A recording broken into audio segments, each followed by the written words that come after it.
for inviting me to speak. This is a very important opportunity for the Green Party to be able to come and speak to local government, and it's always a pleasure, of course, to come to the Kootenays. And your theme of lighter footprint and practical approach is consistent with the direction that the Green Party thinks we need to take BC as a whole. So your theme is very congruent with the kinds of things we're working on.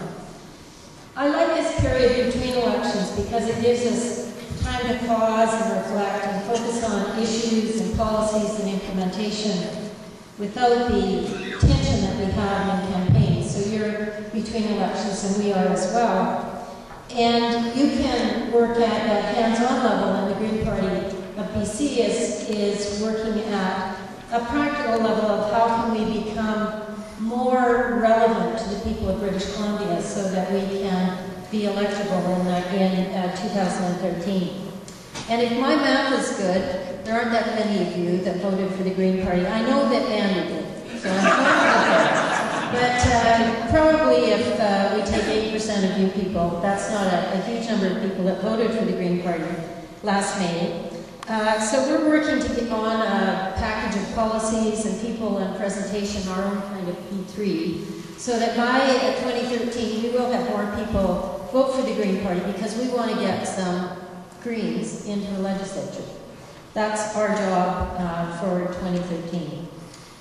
Your decision to emphasize the practical is also very important, as it is for the Green Party, because we need to find off-the-shelf solutions that can be rapidly implemented within the financial constraints that we have, so that we can take ourselves onto a different path.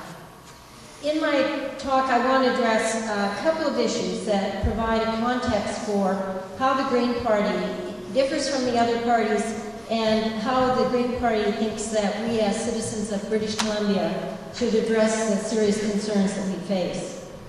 And I want to begin by talking about taxes. Taxes are in the news a lot these last few days particularly. And we've become a culture where taxation has become something bad.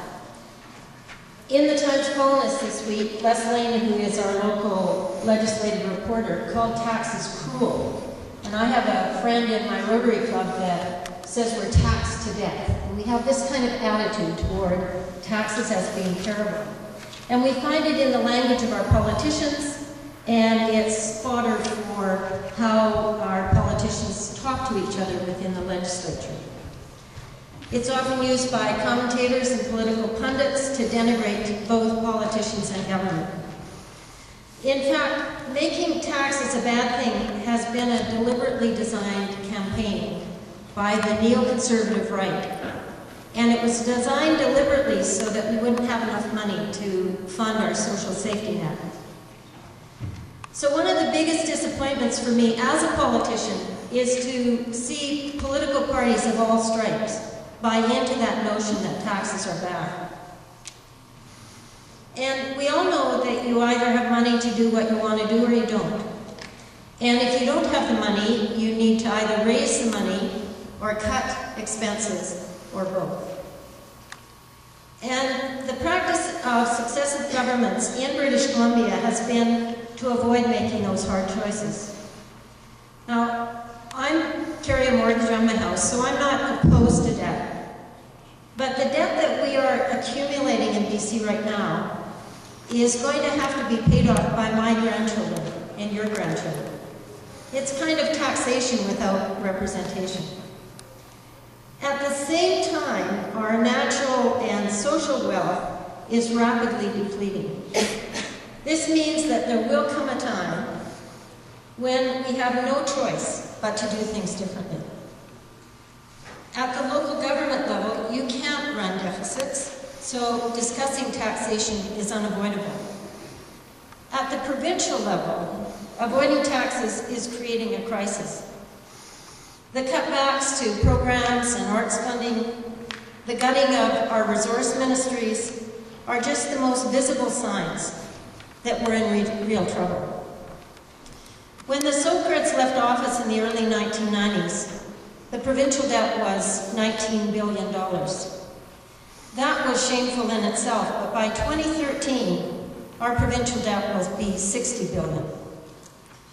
We pay $7 million a day in interest payments. That's $7 million that's not available for education or for keeping nurses employed or our operating rooms open, for providing social services within our communities to keep our most vulnerable citizens supported, or for supporting the arts. From the day they took office, the BC Liberals have been aggressive about reducing income and corporate taxes, and had they not done this, we would not be running a deficit right now, even though we've seen a decrease in our resource revenue. In our opinion, if there was any justification for running a deficit and incurring additional debt related to this Great Recession, the money should have been used to reduce our dependence on fossil fuels and energy, investing in transit and rail, in energy and building retrofits, and in renewable energy. In terms of taxation, the Green Party believes we should use our tax system to create the change that we want to see in our society. We would do this through tax shifting, lowering taxes on things that we want, and raising taxes on environmentally and socially destructive activities. Tax shifting is designed to make sure that the price of products reflects their full cost to society. For example, in 2006, the Center for Disease Control in the US calculated that the cost to society of smoking cigarettes, including both the illness that it creates and the lost productivity from workers, would be $10.47 a pack. While we've raised the cost of a pack of cigarettes, I still don't think it's at that level. But each time we raise the price of cigarettes, we reduce the number of people that smoke, and with our education programs, we prevent people from smoking, and we reduce the cost to society. That's a very minor example of tax shifting.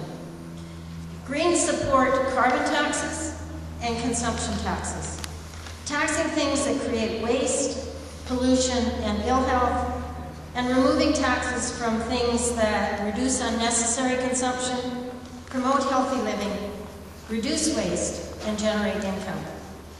We believe that people are okay with taxes, and our polls support that. But people do want to know that we're being taxed for the right things and that the taxes are being used in the right way.